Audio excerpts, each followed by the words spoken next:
Chang, mana kirib ko'rinyapti chang. Men sotuvchida. Bir qiziq holat bo'ldi. Kechki payt ishdan qaytishda do'konga kirib narsa olmoqchi bo'ldim va buni videoda ko'ringlar nima bo'lganini. Xo'p, mana men magazinga kirdim, do'konga kirdim. Mana bu chang, mana kirib ko'rinyapti chang. Men sotuvchida iltimos qildim, mana shuni tozalab bering dedim. Sotuvchi buni inkor qilyapti. Men talab qilyapman, antisanitariya, bu joyda oziq-ovqat do'koni, mana bular ochiq turibdi, chang bo'lishi mumkin emas. Tozalab bering desam, sen inkor qilyapsan, to'g'rimi? Iste'molchi sifatida men haqliman. Tozalab, antigigiyena, antisanitariya joydagi narsani tozalab olishga.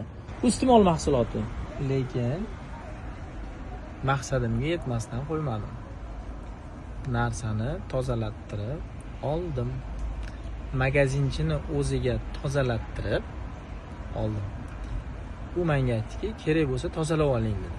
Men aytdim, yo'q, kechirasan dedi. Sen tozalab berasan, men olaman dedi.